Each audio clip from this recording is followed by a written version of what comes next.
June 1941, Moscow. Germany's Operation Barbarossa has just torn into the Soviet Union, burning through towns and airfields at a pace no one imagined. Amid the panic and retreat, a celebrated Soviet aviator named Marina Raskova walks into a Kremlin office with a proposal that will change the war's skies, an all-female night bomber regiment. Within months, these women would become the terror German soldiers whispered about, the Nachthexen, or night witches. Have you ever heard of pilots so quiet that the enemy said they flew on broomsticks? Tonight, we'll trace how they came to exist at all. When the invasion began, the Red Army lost hundreds of aircraft within days. Stalin demanded new pilots, fast. The Soviet Union already allowed women in technical and medical roles, but combat aviation was still seen as a man's world. Raskova, already famous for long-distance records, knew hundreds of trained female pilots eager to fight. She gathered their letters, proof of flight hours, and pled their case directly to Stalin. In October 1941, he signed an order creating 3 women's air regiments, fighters, heavy bombers, and a light night bomber unit that would soon become the 588th Night Bomber Regiment. Training began that winter at Engels Military Aviation School near Saratov. The recruits were mostly teenagers, students, factory workers, nurses, now learning to navigate, repair, and bomb in the dark. They faced mockery from male instructors who doubted them. Uniforms came in oversized men's cuts, boots stuffed with rags, and equipment that barely fit. Yet by spring 1942, they were flying the Polikarpov Po-2, an outdated biplane made of wood and fabric. Its top speed barely reached 150 km/h. No armor, no radio, just a compass, map, and a pair of small bombs. To outsiders, it looked absurd, sending young women in crop dusters against the Luftwaffe. But the Soviets had discovered an advantage hidden inside weakness. The Po-2's slow speed and low flight ceiling meant radar rarely caught it, and its wooden frame barely registered on instruments. The Germans called it sewing machine death, a rickety hum that arrived from nowhere. By June 1942, the 588th was sent south to the North Caucasus Front, attached to the 4th Air Army. Their orders: night harassment bombing, low-altitude raids meant to keep enemy troops awake, destroy depots, bridges, and fuel stores. It wasn't glorious, but it mattered. Soviet soldiers slept easier when the witches flew overhead. Germans dreaded their nightly arrival. Each aircraft carried 2 125-kilogram bombs. Hardly enough to destroy a fortress, but devastating when multiplied by hundreds of sorties. The crews of 2, pilot and navigator, took off in pairs or small groups, sometimes 15 to 20 times a night. After each run, they'd land, reload, and launch again. No headlights, no instruments, only the pale outline of the ground and the faint glow of the horizon to guide them home. It was routine to fly at 500 meters or less. Anti-aircraft guns waited for them along every river crossing and rail line. They learned to cut the engine before their final glide, releasing bombs in near silence. The wind through struts made a faint whoosh. That's the sound German troops compared to broomsticks. When the explosions hit, the women reignited their engines and vanished back into the dark. That eerie rhythm, silence, whistle, thunder, then silence again, broke nerves more than any daylight raid could. Back at base, there was no glamour. They lived in tents near muddy airstrips, slept between missions, and patched their own planes. Frostbite, exhaustion, and burnout claimed as many pilots as enemy fire. Oil froze, compasses jammed, maps disintegrated in rain. They carried pistols not for combat but to avoid capture. Everyone knew what the Germans did to captured female soldiers. Still, morale stayed high. The regiment commander, Yevdokia Bershanskaya, enforced discipline with empathy. No drinking, no arrogance, no complaints. Many girls painted flowers or stars on their aircraft. Some gave them names like Revenge or the Witch's Broom. It wasn't superstition, it was survival psychology, a way to humanize death. By late 1942, they'd earned respect. In 1 month alone, they flew more than 1,000 missions in support of the Soviet counter-offensive around the Terek River. Their accuracy astonished senior commanders. Word spread among German divisions that women pilots were haunting them nightly. Propaganda officers tried to downplay it, but the nickname Night Witches stuck. For the first time in Soviet military history, a female unit had proven itself indispensable. Yet success came at a price. Their losses mounted, planes shot down by flak, forced landings, collisions in darkness. Replacement crews arrived weekly. Each mission briefing began with a ritual, a moment of quiet, helmets pressed together, reminding each other that fear must never replace focus. They weren't chasing glory. Many came from villages destroyed by the same armies they now bombed. For them, revenge wasn't abstract. It was personal, and every night flight brought that feeling closer to justice. As 1942 turned into 1943, the regiment would soon be recognized with a new name and a new title, the 46th Tarman Guards Night Bomber Regiment, one of the most decorated in the Red Army. But that recognition came only after months of unrelenting danger, when the women realized they were no longer just an experiment. They were a weapon Stalin's army couldn't replace. And that's where the story truly takes off, because what these women did next, the tactics they invented to survive, and the fear they planted in hardened Nazi troops, would make them legendary. February 1943, Kuban region, Southern Front. The winter wind cut across the steppe as German troops near the front prepared for another sleepless night. The previous evening, small biplanes had appeared out of nowhere, silent, slow, and unstoppable. They weren't deadly in numbers, but psychological in impact. The soldiers called them Nachthexen, night witches. If you were standing there, hearing the faint flutter of wings in the distance, what would you think it was? A bird? The wind, or something supernatural? That confusion was the Night Witch's most powerful weapon. By early 1943, the 588th Regiment had evolved from a novelty unit into a tactical nightmare for the Wehrmacht. Their missions were simple on paper, but ingenious in execution. They had no radar, no altimeter, and no radio contact once in the air. Every attack relied on teamwork, precision, and improvisation. Each two-woman crew, one pilot, one navigator, functioned like a self-contained strike team. The Polikarpov PO-2 wasn't designed for war. It was an agricultural biplane, mostly wood and canvas, open cockpit, and powered by a single 125-horsepower engine. But its limitations became advantages. The plane's low speed, around 100 km/h, let it fly under radar range and evade faster German fighters whose stall speed was higher. Its small profile reflected almost nothing on searchlights, and its maneuverability allowed pilots to twist, dive, and turn sharply in ways that baffled trained Luftwaffe pursuers. Each night, missions began the same way. 3 aircraft would take off together. The first 2 flew as decoys, drawing enemy searchlights and anti-aircraft fire. The third glided silently through the dark, engine off, to drop its bombs on target. Then the roles switched. This pattern of constant rotation exhausted German gunners, who could never tell where the real strike was coming from. Navigation was entirely manual. The women plotted routes by moonlight, using rivers, train lines, and village outlines as landmarks. They flew barely 500 meters above ground, sometimes lower. When clouds hid the moon, they traced the glow of artillery flashes to orient themselves. In darkness, a single mistake could mean hitting a tree, a hill, or another plane. The sound of the attack became infamous. When the pilots cut their engines, the wind through the struts produced a ghostly whoosh, the sound that inspired the witch comparison.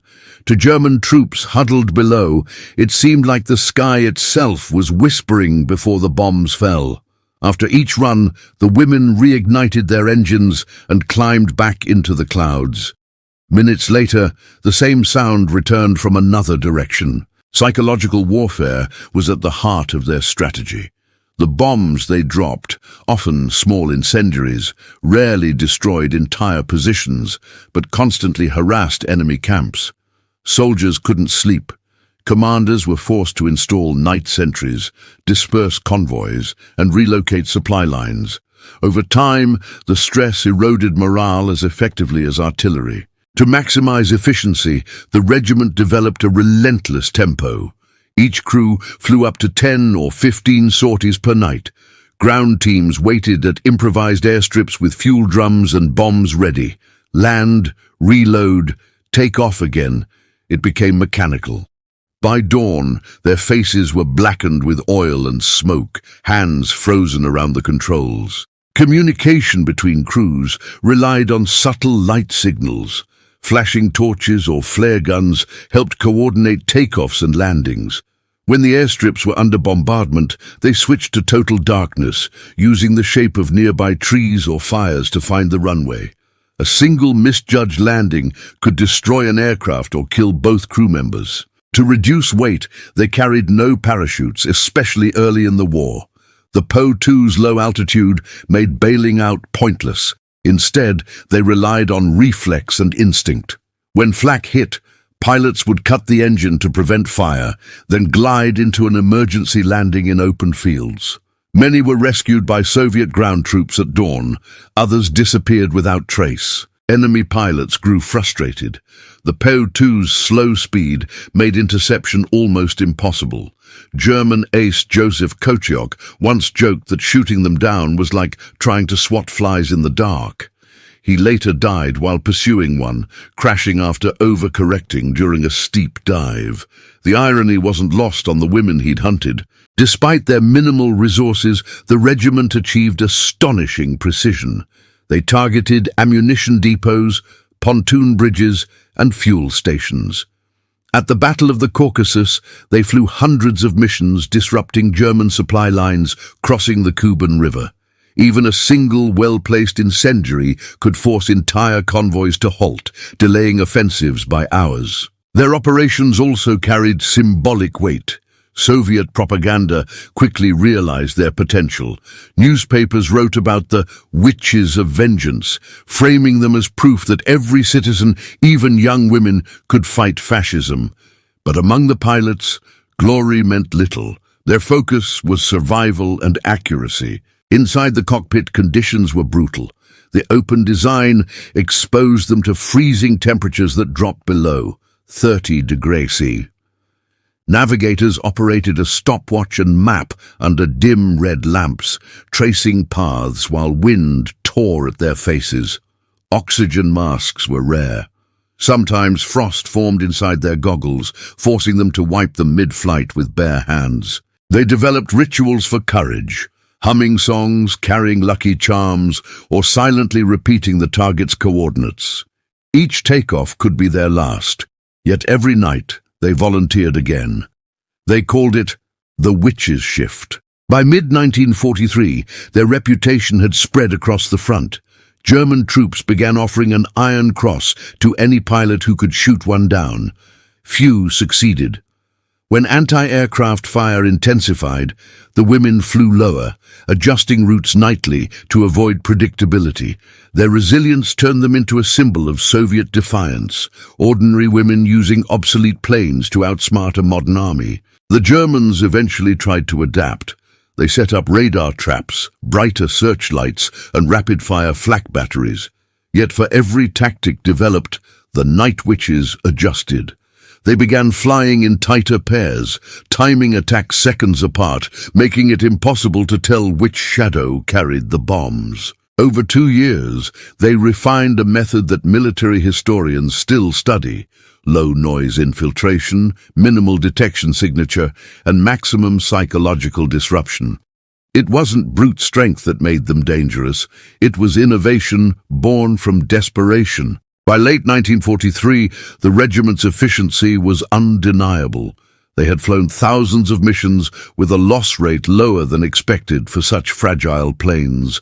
Command awarded them the Elite Guards status, transforming them into the 46th Taman Guards Night Bomber Regiment. Their insignia carried a single witch's broom, painted in white on black fuselage, a quiet warning to anyone listening below. But behind the legend, exhaustion was growing. Some pilots had flown more than 800 missions without rest. Fuel shortages, lack of spare parts, and endless nights under flak fire began to take a toll. Yet they kept flying. For them, there was no alternative. Every mission delayed German advances, and every delay saved lives on the ground. The Night Witches had mastered the art of fear. What began as an experiment became a weapon of endurance. Their next battles would prove whether courage and creativity could truly outlast steel and fire. Summer 1943, near the Taman Peninsula. The nights were shorter now, the moon brighter. For the Night Witches, that meant exposure. Every silver reflection on their wings made them easier targets. Yet the missions continued. Every evening, engines sputtered to life, sending 2-woman crews back into the darkness. If you were one of them, strapped into a wooden cockpit, wind clawing at your face, no parachute, no radio, would you still take off, knowing there was a chance you wouldn't come back? Many did, night after night. Among them was Nadezhda Popova, one of the regiment's most decorated pilots. She'd lost her brother in the war and barely survived her own first crash landing. But instead of leaving, she asked to fly more missions. Her words became a mantra among the unit. We had one thought, to beat the enemy, whatever it took. Popova flew over 800 sorties, often leading formations across enemy lines. On one occasion, her plane was riddled with 42 bullet holes. She landed, refueled, and went right back up. Her navigator, Irina Sebrova, was equally relentless, later setting the record with over 1,000 missions, the highest of any female bomber crew in history. Their commander, Yevdokia Bershanskaya, led with quiet precision. She rarely raised her voice, but demanded perfection. She made sure every pilot could repair her own aircraft, read terrain without instruments, and stay calm under fire. Bershanskaya also shielded her girls from military bureaucracy. She fought for fair rations, medical care, and recognition that male units often received automatically. Without her discipline, the regiment would have collapsed long before the war's end. But no leadership could protect them from the elements. Flying open cockpit meant enduring freezing winds at altitude, sometimes wearing up to 5 layers of clothing. Frostbite was common. Navigators' faces would bleed where goggles had frozen to their skin. The small Po-2 engine spewed oil and exhaust fumes directly into their breathing space. The smell of gasoline clung to their uniforms long after landing. Sleep was rare. Missions ran from dusk until dawn, followed by maintenance and debriefing. Many women survived on black bread, tea, and adrenaline. Some wrote letters home between flights, folded carefully in case they never returned. Despite the hardships, camaraderie held them together. When one plane failed to return, the rest of the squadron waited in silence. If wreckage was found, they buried their comrades near the airstrip and flew that night anyway. Their grief was private, their duty public. The regiment's reputation spread beyond the battlefield. Soviet newspapers glorified them as symbols of patriotic bravery. German propaganda tried the opposite, mocking the idea of girls with toys. But German soldiers on the front lines knew better. They dreaded the distinctive whoosh that signaled another sleepless night. With fame came myths. Some German prisoners claimed the women took a witch's potion to see in the dark. Others said they used enchanted herbs to control the wind. In truth, it was skill and discipline. The pilots studied moon cycles, wind currents, and enemy flak timing with mathematical precision. They learned to predict where searchlights would overlap, how to use shadows to mask their approach, and how to escape tracer fire by diving into valleys. Another legend claimed they flew naked to reduce drag, an absurd story that still circulates today. The truth, they wore multiple layers of wool and leather, often cut down from men's uniforms that didn't fit. Practicality, not vanity, defined their choices. Inside Soviet ranks, respect was hard-earned. Many male officers initially viewed them as propaganda tools. But as missions stacked up and the witches' accuracy surpassed expectations, attitudes shifted. Ground troops began requesting their support directly. Infantry divisions even painted broom symbols on vehicles as good luck charms. Their success, however, came at a cost. The regiment lost more than 30 crew members during the war, often in horrific circumstances. Some were shot down and burned alive in wooden fuselages. Others disappeared in storms or over mountains, their remains never found. Each loss was a reminder that bravery alone wasn't enough against the odds they faced. Yet morale rarely broke. Survivors spoke of laughter between missions, songs, jokes, and small celebrations when a plane returned with holes but its crew alive. These moments kept the fear at bay. Recognition eventually followed. 23 women from the regiment received the title Hero of the Soviet Union, the highest military honor. Popova, Sebrova, and Bershanskaya were among them. Others received the Order of the Red Banner or the Order of the Patriotic War. But behind those medals were invisible scars, hearing loss from engines, chronic frostbite, recurring nightmares. What's remarkable is that none of them saw themselves as heroes. When interviewed decades later, most downplayed their role. "We were simply soldiers," one said. "We had a job, and we did it." Still, their story transcended duty. They had proven that courage wasn't defined by strength, nor warfare by gender. Their legend, part truth, part myth, grew precisely because they blurred those boundaries. As the war entered its final phase, the Night Witches moved westward, flying deeper into enemy territory. Their missions became more complex, their exhaustion greater, their resolve unshakable. The German front was collapsing, but so was the stamina of these young women who had given everything night after night. Their final campaign would carry them across the border into Germany itself, one last series of missions that would secure their place in history forever. May 1945. The war was ending. Berlin was in ruins, and across the front lines, Soviet troops were pushing the final German defenses back into the city. For the Night Witches, it was their last campaign, and the most dangerous. The regiment had been ordered to move westward through Poland and into Germany. Each night they flew low over enemy positions, destroying ammunition depots and retreating convoys.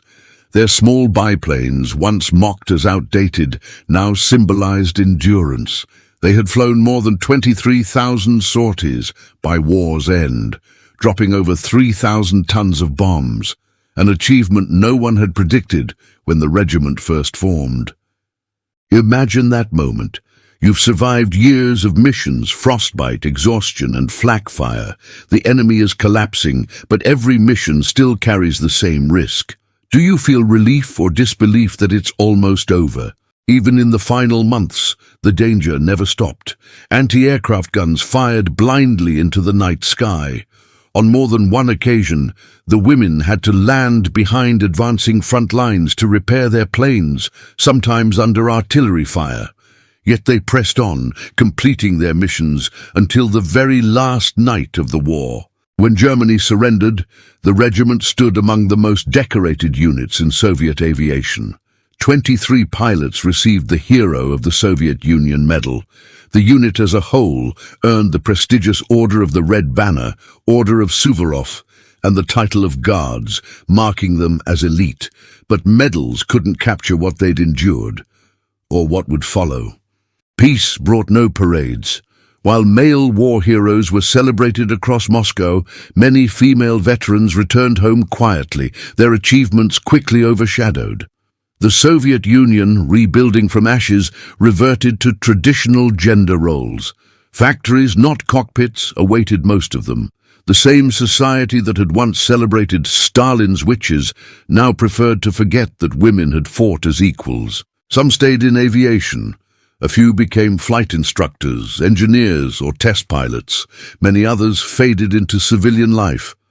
Nadezhda Popova married a fellow pilot she had once met on a shared mission route.